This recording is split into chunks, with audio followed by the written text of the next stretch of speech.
예, 기다리고 기다리셨던 제약바이오 관련된 내용들을 오늘 다룰 예정입니다. 2015년, 2016년 제약바이오가 고점 찍고 내려왔고 2021년, 2022년 고점 찍고 내려왔던 제약바이오가 굉장히 힘들었던 그런 상황에서 이번에 9월 금리 인하를 단행을 하면서 제약바이오의 흐름들이 좋고요. 개별 기업들에 대한 모멘텀들도 끊이지 않고 이어져 나가고 있습니다. 그 와중에 2차 전지 재미없었고 반도체 재미없었고 그 틈을 제약바이오가 이렇게 좀 채워주고 있어서 이 수익률에 관련된 측면에서는 이 투자자들에 대한 이 냉온차가 매우 큰 영역이 바로 제약바이오 섹터인 것 같습니다. 그래서 오늘 두 분을 좀 특별하게 모셨습니다. 일단은 소개를 제가 해드릴게요. 먼저 가운데 계신 분은 이제 NH투자증권의 떠오르는 라이징 스타입니다. 제약바이오의 한승연 연구원입니다. 안녕하십니까? 네, 안녕하십니까? 소개가 너무 부담되지는 않았죠? 네, 괜찮습니다. 네. 그리고 저 끝에 앉아 계신 분은 직접 소개하는 게 나을 것 같아요. 네, 오늘 네. 어떻게 출동하셨습니까? 네, 안녕하세요. 저는 NH투자증권 디지털 자산관리센터 최정용 어드바이저라고 합니다. 최근에 이제 그 제약바이오 업종 관련해서 그 고객님들 문의사항이 많아서 저희가 그 질문을 많이 받았는데 그 중에서 이제 좀 저희가 봐도 오늘 좀 질문을 드려봐도 괜찮은 그런 질문 몇 가지를 가지고 나왔는데요. 오늘 이제 한승원 연구원님께 고객분들께서 문의하셨던 내용들을 좀 집중적으로 한번 질문을 해보겠습니다. 네. 방금 얘기해 주셨듯이 이 질문들이 고객님이 지금 시청자분들께서 궁금해하는 것들이다라는 점 아마 공감하시지 않을까 싶습니다. 자, 그를 위해서 일단 먼저 현재 상황을 한번 스코어를 한번 점검해 보죠. 일단 차트 보시죠. 삼바입니다. 이게 뭐 승현 씨 뭐 약간 TP도 계속 올리고 있는 것 같은데 삼바도 여전히 긍정적인 상황인 거죠? 네, 우선 제 TP가 120만 원이라 이제 TP 가까이 오기는 이제 조금 룸은 살짝 남기는 했고요. 3만 전 이제 여전히 긍정적으로 보고 있습니다. 그래서 이제 올해도 연내 이제 가이던스도 상향할 여지도 충분히 남아 있는 회사이고요. 그리고 추가적으로 이제 50장이 내년 2월 정도부터 가동이 되는데 여기에 대해서 수주 같은 이제 기대감도 조금씩 붙을 수 있다라고 생각을 해서 이제 앞으로도 조금 더 추세적으로 오를 수 있겠다라고는 보고 있습니다. 네, 삼성바이오로직스의 자회사 삼성 바이오스피? 에피스. 에피스. 여전히 좋게 보는 흐름들. 뭐 몇 가지만 좀 점검해봐야 될 것 같아요. 차트만 보면 펩트론, 이야 대단합니다. 펩트론을 이 주가가 이 레벨업이 됐던 거를 하나의 키워드로 정리하면 뭐 때문에 올라간 겁니까? 일단 이게 비만 치료제이고 핵심 키워드는 일라이 릴리입니다. 그래서 이게 사실 뭐 이제 온전한 기술 수출이라고 보기는 조금 어렵고요. 그 전에 기술 수출을 위한 약간 이제 디딤돌이다. 그런 이제 기술성 평가 계약이 나오면서 시장에서는 사실 뭐 국내 비만 치료제 연관으로 펩트론을 좀 보고 있는 상황이라고 봐주시면 되겠습니다. 네. 이게 알테오젠의 일봉인데요. 이게 주봉을 보면 이렇습니다. 시가총액 코스닥 1위를 달성한 회사고요. 그 다음에 한미약품이 요즘 최근에 좀 거래량이 좀 늘어나고 있는 상황이고요. 그 다음에 셀트리온이 생각보다는 엉덩이가 많이 무거운. 셀트리온 거의 박스권에 현재 좀 갇혀 있는 흐름이 지속이 되고 있습니다. 예, HK 이노에는 승현 씨가 좀 좋아하는 기업으로 알고 있어요. 네네. 그리고 몇 가지 차트만 볼게요. 좀 내용들은 보고. 리가캠바이오죠. 오리온이 지분 투자했었던 우리가 원래는 리가캠바이오가 아니라 뭐였죠? 레고캠바이오였죠. 이런 상황들이고요. 사실은 저기 최정연구원님, 요 종목도 문의 많이 오죠. HLB. 네, 많이 옵니다. 최근에 이제 뭐 첫 번째 질문으로 일단 저희가 좀 드리려고 했던 질문인데 바로 질문으로 드려도 될까요? 그래요? 네네. 그러면 질문을 요렇게 한번 보여드릴까요? 요거를 최정용 어드바이저님께서 실제로 고객님들 1588-7070 통해서 문의 상담 들어오는 고객님들과의 소통하는 과정에서 궁금해하는 질문들을 이렇게 정리해 오신 거죠? 네네, 맞습니다. 요걸 한번 좀 질문해 주시죠. 네, 그러니까 첫 번째 이제 질문인데 이제 아까 말씀을 해주셨던 이제 종목들에 좀 나오는데요. 이제 최근 제약 바이오 기업들 중에서 ADC 기술 수출 기업의 이제 주가 상승폭이 큰 종목들이 지금 많이 나오는데 이제 앞으로의 전망을 어떻게 보시나요? 이렇게 해가지고 질문들을 많이 주셨는데 그 중에 하나가 이제 그 뭐 알테오젠, 리가켄 바이오, 뭐 ABL 바이오 이런 쪽하고 HLB 쪽하고 이제 좀 어떤 차이가 있느냐 이런 쪽 질문들이 좀 있어서 좀 질문을 가지고 왔습니다. 우선은 이 ADC가 글로벌 트렌드는 맞고요. 우리 앞으로 더 성장할 수 있는 영역은 맞습니다. 그래서 뭐 항암제가 1세대, 2세대, 3세대, 4세대로 발전을 해왔는데 지금 이제 ADC가 거의 4세대 가장 거의 최신에 있는 약물 트렌드이거든요. 그래서 이게 앞으로 시장성이 굉장히 커질 건 맞고 그와 관련돼서 사실 대표적인 종목이 리가켄 바이오이고요. 그래서 이제 사실 국내에서 ADC, 순수 ADC로는 리가켄 바이오만 이제 해당이 되고, 뭐 알테오젠 같은 경우는 이제 뭐 최근에 이제 회사에서 소통을 하기로는 공식적으로 이제 우리가 ADC 쪽을 예전에는 뭐 키투르다라는 그 약물, 머크의 약물을 SC로 바꿨잖아요. 그걸 이제 우리가 ADC 쪽도 SC로 바꾸겠다. 요런 이제 하면서 이제 시장에서 조금 연관이 되고 있고요. 그거 말고 이제 국내에서는 크게 이제 뭐 HLB나 이런 거 이제 ADC 쪽은 아닙니다. 그래서 일단 큰 트렌드에서는 이제 리가캠을 좀 볼 수 있는 거는 맞는 상황이고요. 그래서 이거는 앞으로 트렌드가 계속 이제 딜이 나올 수 있는 플랫폼을 가지고 있기 때문에 이제 중장기적으로도 이제 투자하기에는 유효하다라고 생각을 하고 있습니다.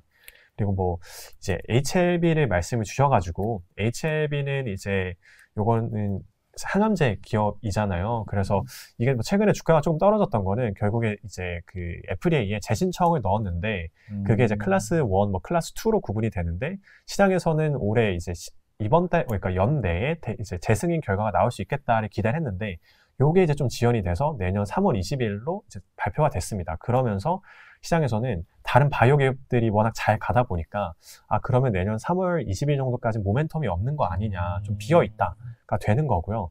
그러면서 이제 추가적으로 두 번째는 3월 20일이 됐을 때 이게 정말 이제 뭐 유한양의 레이저 티닙처럼 FDA 이제 신약을 받을 수 있는가에 대해서도 불확실성이 여전히 남아있다 보니까 이제 그런 측면에서 HLB가 조금은 이제 예전만큼은 좀 덜 부각을 받고 있는 게 아닌가, 현재 시장에선. 그렇게 일단 보이는 상황입니다. 그러니까 차트를 보면 이게 이제 이 시점에서 뚝 떨어진 것이 클래스 만약에 1으로 분류가 됐으면 심사를 좀 빨리 뭐 3개월 안쪽으로 심사를 이제 올해 12월 20일 그렇죠. 다음 달입니다. 그렇게 받을 줄 알았더니만 클래스 2로 분류가 되면서 심사가 내년 3월로 연기가 된 거죠.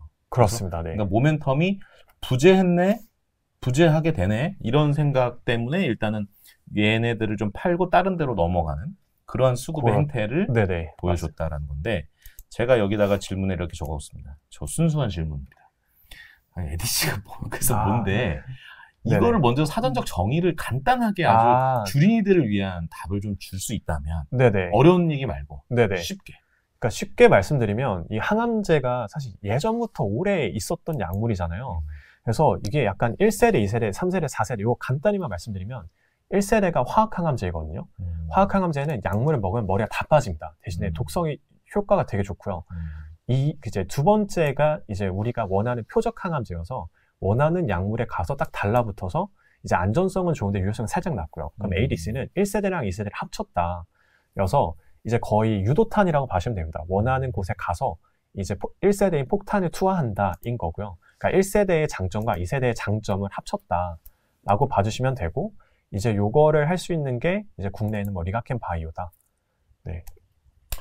자, 좋습니다. 이게 지금 보여드리는 차트가 최정용 어드바이저님 이게 무슨 종목입니까? 이게 무슨 종목입니까? 일라일리. 네. 그 유명한 일라일리의 일봉입니다. 야, 한 폭의 그림 같지 않습니까? 그래서 또 우리 정용 씨께서 준비한 이 최정용 이 어드바이저님께서 준비한 두 번째 질문이 이건 것 같아요. 그렇죠? 요거 질문 어떠세요? 해보시죠. 두 번째 질문을 드리면 이제 고객분들께서 이제 좀 많이 문의하시는 내용이 그러니까 뭐 지난주부터죠. 이제 비만 치료제 위고비가 이제 국내 시장에서 판매가 되고 있는데 이제 앞으로 그 일라이릴르의 마운자로까지 이제 출시 예정이라고 합니다. 그런데 이제 이거는 다 해외 기업이다 보니까 국내 그 종목 중에서는 어떤 종목들이 좀 수혜를 받을까에 대한 문의가 좀 많으셔서 이 질문을 오늘 한번 가지고 왔습니다. 네네. 되게 좋은 질문인 것 같고요. 사실 투자 아이디어는 제가 국내로 조금 한정을 하자면 한 3가지가 있을 것 같아요. 예. 일단 첫 번째는 이제 우리가 진짜 일라이 릴리처럼 직접 비만 치료제를 개발하는 기업들이 있고요. 신약 개발을. 대표적인 종목이 한미약품, 동아 ST입니다. 그래서 얘네들은 이제 우리가 정말 비만 신약을 만들어 보자 이고요. 두 번째로는 이제 우리가 얘네랑 경쟁을 하지 말고 얘네가 어디가 부족할까 얘네랑 한번 협력을 해보자 인 거고요. 이제 기존의 일라이릴리랑 노보노디스크는 약물을 다 일주일에 한 번 정도 투여를 해요. 그래서 그거를 장기 지속형으로 뭐 한 달에 한 번 맞게 같이 협업을 해보자. 약간 요런 기업들이 이제 뭐 펩트론, 인벤티지랩, 뭐 비상장사로는 뭐 G2G 바이오가 대표적으로 있고요.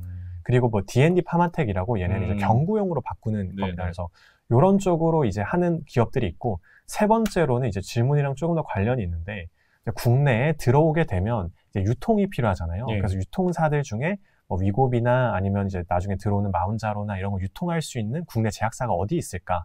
에 때문에 이제 여기에 관심이 좀 있었고요. 요번에 들어온 이제 위고비 같은 경우는 국내 제약사를 통한 건 아니어서 앞으로 들어올 수 있는 이제 릴리의 마운자로 정도는 시장에서 기대감이 여전히 남아 있기는 하지만 이제 요렇게 투자 포인트들이 좀 카테고리를 할 수 있겠다라고 생각하고 있습니다. 그 위고비를 우리가 처방을 받으려면 반드시 처방전이 있어야 되죠. 맞습니다. 그리고 고도 비만이어야 되고. 조건이 있습니다. 그렇죠. 옛날에 그 싹센다라고 하는? 싹센다는 이게 매일 맞아야 되잖아. 매일 맞아야 되고, 그 다음에 한 60 몇 주 뒤에, 우리가 그 효과적인 측면보다도 지금 위고비는 일주일에 한 번 정도? 일주일에 한 번 정도. 네. 근데도 불구하고 지금 싹센다보다 효과가 2배 정도는 좋다고 하니, 네네. 가격대가 한 30만 원? 이게 공급가가 37만 원이고요. 37만, 대신에 이제 이게 그 비급여이기 때문에 약국이랑 병원마다 가격이 차이가 날 수 있거든요. 그래서 지금은 이제 경쟁적으로 막 약간 좀 낮추고는 있는데 이게 뭐 아마 프리미엄은 붙을 수 있다 보니까 이것보다는 당연히 높게 팔리지 않을까 싶습니다. 아니, 이건 뭐 여담이긴 하지만 저희 부서에도 약 먹고 살을 좀 빼신 분이 한두 분 계시거든요. 네네. 이게 사실은 살은 확실하게 이 자리에서 말씀드리고 싶지만 약도 중요하지만 운동이죠. 그렇죠. 그리고 적게 먹어야 돼요. 적게 먹어야 돼요. 이게 쉽지가 않은 겁니다. 어쨌든 요 방금 얘기했던 종목 한 3개만 좀 보면요. 이게 일라일리 차트가 이렇지만 관련돼서 아까 전에 한미약품이었죠? 네네. 한미약품인데 제가 개인적으로 궁금한 건 이게 사실 내부적으로 약간 지분 경쟁에 대해 약간 노이즈도 좀 있는 거 맞습니다. 약간 있긴 한 것 같은데 그거는 뭐 우리가 뭐 예측 불가능한 영역이기 때문에 어쨌든 순수 모멘텀만 봤을 때는 그런 연관성이 좀 있고요. 펩트론은 정말 대단한 것 같습니다. 대단한 것 같아요. 펩트론. 끝났습니까? 아니면 더 가능성이 있습니다. 이거는 사실 주가를 설명드리기는 굉장히 어렵습니다. 동아 ST가 한번 이런 모습이어서 주가적인 측면에서는 굉장히 부담이 생각보다 상대적으로 덜한 그런 종목이니까 참고하시면 될 것 같습니다. 그 다음에 이제 세 번째는 이거는 이제 이것도 이런 질문들을 고객님들이 하시네요. 그러니까 갖고 계신 분 같아. 내가 볼 때는 더 갖고 가도 되냐라는 것 같아. 뭐 그런 분들도 있으시고 이렇게 이제 질문을 하시는 분들이 금리 인하 시기에는 이제 항상 제약바이오 업종이 뭐 수혜를 받았다 이런 얘기들이 많이 들리니까 이게 이제 금리 인하를 이제 국내에서도 이제 한 번 한 거죠. 그러니까 미국도 한 번 하고 현재 이런 상황에 그 제약바이오 업종이 그 많이 상승을 하고 있는데 이게 과연 금리 인하 영향을 받아서 상승을 한 건지 아니면 이제 실적이 좋아져서 상승을 한 건지 이런 식으로 좀 분위기가 좀 있어서 그래서 한번 이게 지금 현재 금리 인하 영향을 받아서 상승을 하는 거다라고 하면 추가적으로 뭐 상승 흐름을 보일 수 있는 건지 이런 질문이 있어서 가지고 왔거든요. 네네. 이것도 되게 중요한 질문인 것 같은데 사실 이제 크게 두 가지잖아요. 첫 번째가 이제 매크로 요인이랑 금리 인하가 투자 포인트가 될 수 있고요. 두 번째는 이제 바이오 산업의 자체적인 모멘텀이 될 수 있는데 이걸 국내랑 해외를 조금 그 분리해서 보면요. 해외는 생각보다 바이오 업종이 그 금리 인하 이후에도 좋지가 않습니다. 그러니까 생각보다 크게 아웃퍼폼을 하는 모습을 안 보이고 있고요. 국내만 현재 이런 상황이거든요. 그래서 제가 판단을 하기로는 국내 제약바이오가 현재 레벨업이 되어가는 국면은 맞고요. 이제 하반기로 봤을 때는 이제 첫 번째 촉발점은 이제 유한양행 FDA 레이저 트림 승인을 받으면서 시장에 관심이 몰렸고요. 처음으로 블록버스터 제품이 나왔다. 두 번째로 이제 넘어간 거는 생물보안법안으로 이제 CDMO 쪽으로 왔고요. 이게 사실 이슈가 올해 초에 이제 있었던 일이거든요. 그래서 글로벌 CDMO 기업들은 올해 초에 주가가 많이 뛰었었습니다. 근데 우리나라는 이제 그런 기대감이 뒤늦게 조금 붙은 상황이고, 그 다음에 이제 최근에는 뭐 펩트론, 리가겜 하면서 바이오텍으로 신약 개발하는 바이오텍으로 좀 넘어왔고요. 그래서 모멘텀들이 다 살아있다 보니까 이제 국내 제약 바이오가 특히 더 갔다. 이게 현재 상황인 거고요. 그래서 이제 매크로 요인을 보게 되면 아직까지 금리 인하가 구조적으로 바이오 섹터에 뭔가 글로벌리 봤을 때는 이제 이렇게 투자 포인트가 지금 덜 되고 있는 상황인 것 같습니다. 그래서 글로벌이 만약에 올라오게 된다면 이제 추가적으로 국내에서도 이런 이제 모멘텀들은 같이 수혜를 볼 수 있다라고 생각을 하고요. 그리고 이제 내부 업종 면에서 보게 되면 결국에 가장 중요한 건 주도주인데, 뭐 알테오젠 아니면 유한양행이 사실 주도주가 될 수가 있잖아요. 근데 얘네들이 현재 모멘텀이 내년 상반기까지 계속 살아있는 상황입니다. 그래서 이런 거를 봤을 때는 물론 타 수급 같은 것도 체크가 당연히 필요한 거고요. 근데 이제 내부적으로 봤을 때는 그 주도 섹터가 될 수 있을 만한 여지가 좀 충분히 해 보인다라고는 생각을 하고 있습니다. 제가 이렇게 지금 보시면 제가 수급적 질문이 하나 떠올라서, 반도체가 반등하면 이런 질문이 있어요. 이게 반도체가 반등하면 제약바이오가 그동안 주도주 역할을 했으니까 네네. 좀 차익 실현 물량이 좀 나올 수 있지 않을까라는 수급적인 질문도 매니저님들도 좀 있지 않아요? 그렇죠. 그러니까 삼바가 사실 주가가 잘 갔던 것도 이제 반도체가 좀 꺾이면서 국내에 살 수 있는 곳 중에 이제 뭐 실적 잘 나오고 안정적인 게 삼바다 보니까 특히 외국인 수급이 많이 들어왔거든요. 그래서 만약에 이제 원래는 바이오랑 2차 전지랑 조금 이제 반대의 느낌이 좀 있었는데, 그치. 예, 근데 이제 뭐 반도체도 이제 꺾이다 보니까 대형주 중심으로 외국인들이 더 들어오는 건 맞아서 만약에 뭐 저는 다른 섹터는 잘 모르겠지만 삼전이 뭐 구조적으로 다시 반등한다. 뭐 그러면은 이제 바이오로 왔던 수급이 어느 정도 나갈 수도 있지 않을까 정도로는 네. 보는 게 합리적인 것 같습니다. 좋습니다. 자, 요거는 이제 또 최종 어드바이님께서 또 관심 있게 또 보시는 또 질문 같은데 한번 해주시면. 네, 뭐 다음 질문은 이제 아무래도 저희도 이제 그 고객분들하고 상담을 하려면 뭐 이제 그 공부를 좀 해야 돼서 그 한승현 연구원님의 리포트들을 좀 찾아봤는데 그 최근에 이제 쓰신 리포트더라고요. 그러니까 이 10월 말에 이제 열리는 알츠하이머 관련된 학회 개최에 대해서 내용을 적어주셨는데요. 네.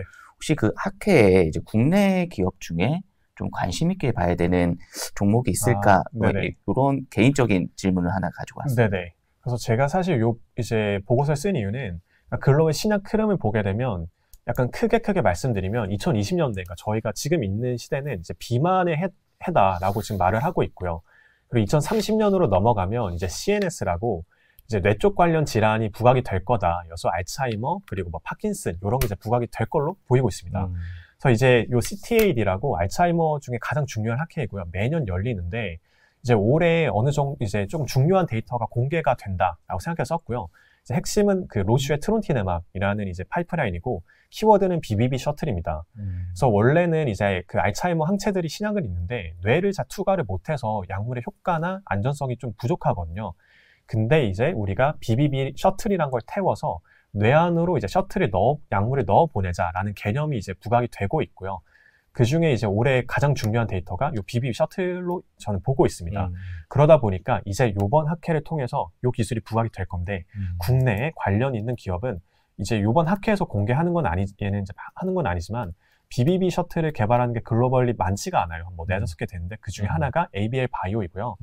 얘네는 이제 사노피랑 딜이 이미 있어서 파킨슨으로 하고 있습니다. 일상을요. 그게 이제 사노피랑 하고 있는 거예요? 네, 그게 하고 있고 이제 그러면서 일상이 만료가 되는 시점이 이제 공식적으로 내년 1월에 예정이 되고 있거든요. 그래서 이제 타이밍 상으로도 이제 여기에 대한 개념 증명 데이터를 이제 조만간 확인할 수 있을 거고 BBB 셔틀이 이제 부각이 될 거니 그래서 이것도 최근에 주가가 많이 좀 오르긴 했지만 많이 조정이 된다면 ABL 바이오도 괜찮게 연관해서 볼 수 있지 않을까 정도로는 생각은 하고 있습니다. 차트를 보면 이렇습니다. ABL 바이오 알츠하이머 학회는 참고로 10월 말 네, 10월 31일 30일부터 네. 내년 다음 달 초까지 11월 그렇죠? 1일입니다. 네.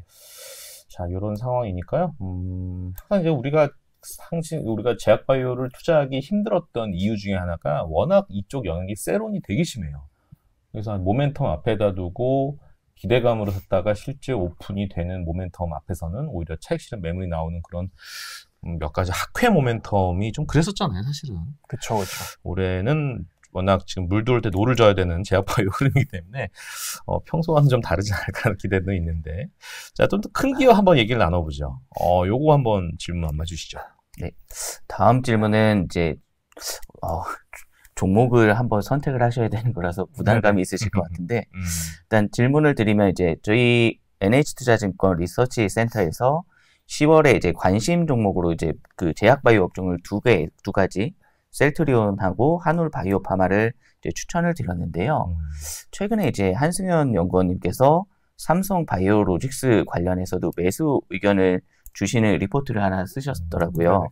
만약에 이제 연구원님께서 이 세 가지 중에 하나를 선택하신다라고 하시면 어떤 업종을 어떤 종목을 추천을 하실지 궁금해서 한번 문의를 한번 드렸습니다. 네, 저 세 가지 종목 다 제 커버리지라 전 25년, 그러니까 내년까지 들고 가면 이제, 그러니까 셋 다 좋은 종목이라고 생각을 하고요.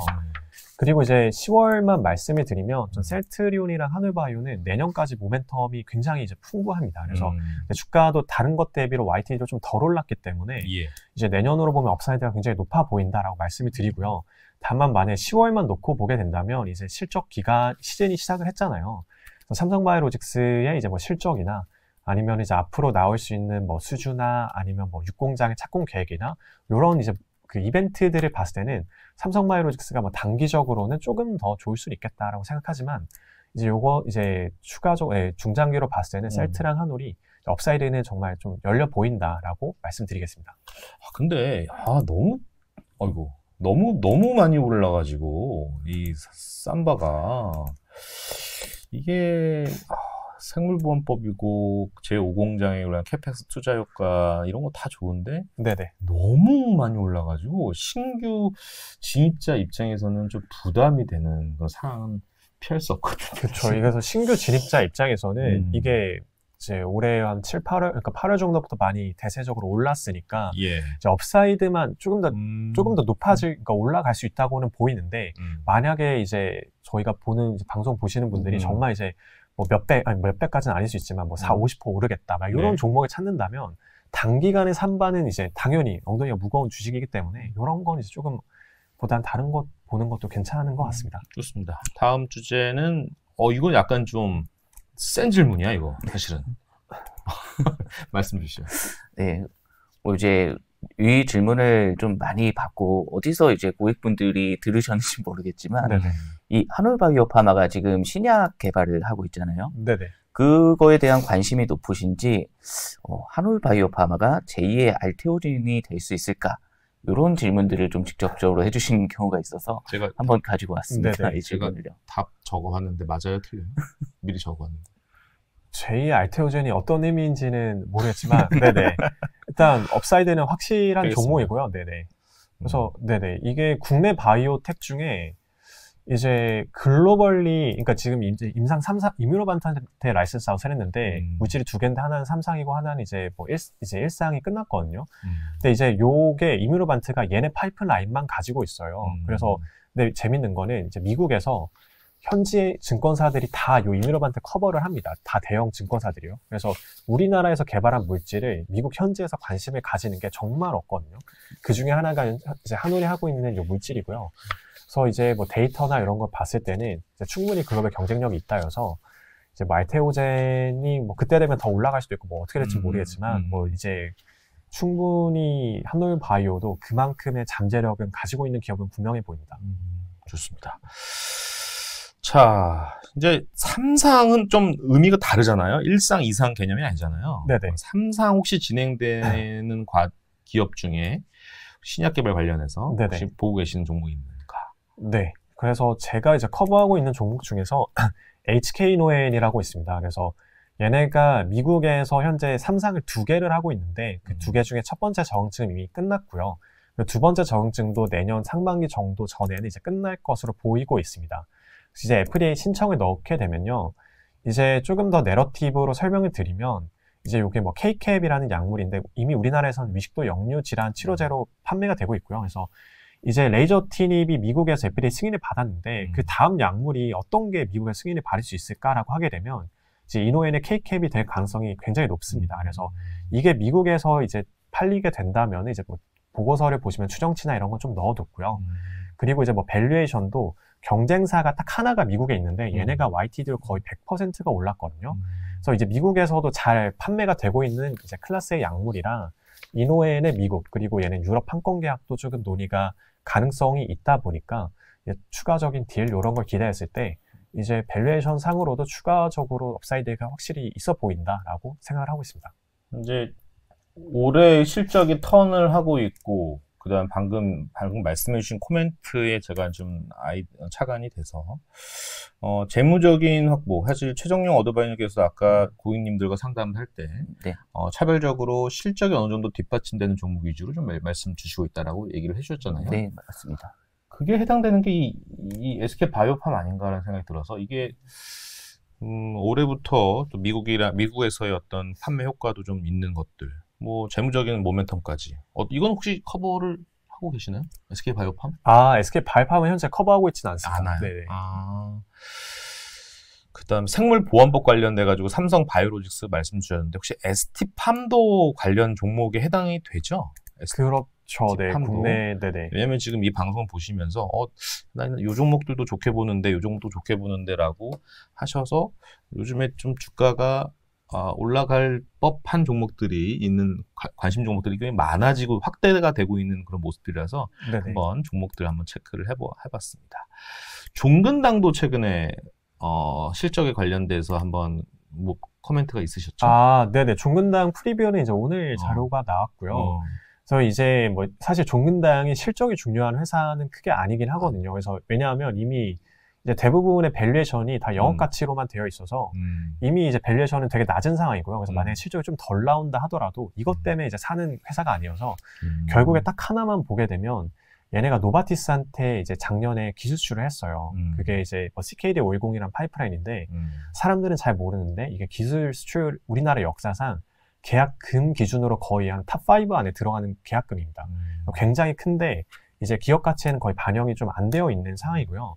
노바티스가 가져간 지 1년이 됐는데 아직까지 이제 이상을 개시를 안 하고 있습니다. 그래서 연내에 아니면은 뭐 늦어도 내년 상반기엔 하지 않겠냐라고 보고 있고 이상에 들어가면 이제 신약 가치를 넣어줄 수 있게 될 수 있다. 그러면 이제 업사이드가 추가적으로 열릴 수 있다. 그래서 다운사이드 하방은 되게 경직되어 있는데 업사이드를 조금 이제 모멘텀은 확실히 있는 종목으로 봐주시면 될 것 같습니다.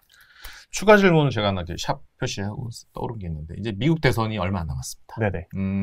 모든 투자자들이 이제 이런 생각을 합니다. 미국 대선이 어쨌든 교집합 섹터, 수혜를 보는 섹터를 계속 얘기를 많이 하는데 근본적으로 일단 방산주가 항상 끼게 되고요. 그 다음에 이제 제약바이오도 두 후보의 공통적인 수혜주다라고 얘기하는 약가에 대한 인하?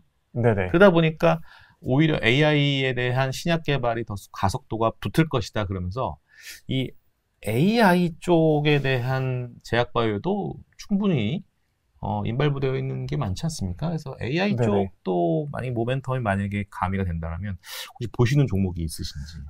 AI는 뭐 제가 딱 따로 커버하고 있지는 않는데 사실 AI는 조금 더 큰 트렌드이긴 하고요. 그래서 이제 그 대선과 관련돼서도 이걸 AI가 뭐 크게 관련이 있다라고 사실 보기가 조금 어렵긴 한데요. 그러니까 약간 인하를 하게 되면 이제 빅파마들이 비용 절감을 하기 위해서 AI 신약을 더 적극적으로 도입할 여지는 충분히 있긴 합니다. 다만 이게 효과가 나오기 위해서는 되게 장기적인 이제 R&D 투자이기 때문에 이제 큰 틀에서는 맞지만 이걸로 이제 뭐 투자를 하기에는 조금은 부족할 수는 있다라고는 생각하고 있습니다. 그래서 한번 소개가 되셨던 루닛이나 귀노 이런 연관 기업들도 좀 있어서 한번 업데이트 차원에서 여쭤봤어요. 네네네. 자, 이제 결론에 대한 질문 투자인 것 같은데 이것도 사실은 상담이 있었습니까? 8번? 일단은 제가 이제 직접적으로 문의를 하신 건 아니신데 이제 많이 질문을 하셨던 내용들이 최근에 아까 차트도 보여주셨던 것처럼 제약바이오 업종이 많이 좀 상승한 종목들이 많잖아요. 예. 그래서 이 고객분들이 과연 이 가격대에 사야 되냐라고 문의를 하셔서 일단 이럴 경우에 이제 최근에 국내에도 그렇고 해외도 그렇고 바이오 ETF들이 지금 많이 나오고 있는데 이런 바이오 ETF 투자를 해보시는 건 어떨까라고 해서 한번 가지고 와봤고요. 만약에 이런 바이오 ETF를 투자를 하신다면 어떤 포인트로 접근을 하는 게 그래도 좀 좋은 이 결론이 나올까 이런 네, 의견으로 한번 가지고 왔습니다. 질문을요. 네네. 그래서 저는 이제 국내도 이제 뭐 투자할 수 있는 게 국내 아니면 해외이잖아요. 그래서 지금 이제 모멘텀이 불고 있는 건 국내 바이오가 좀 불고 있지만 조금 만약에 장기적으로 들고 계실 거다라고 하면은 이제 해외 뭐 XBI나 이런 게 대표적인 이제 바이오텍 지수인데요.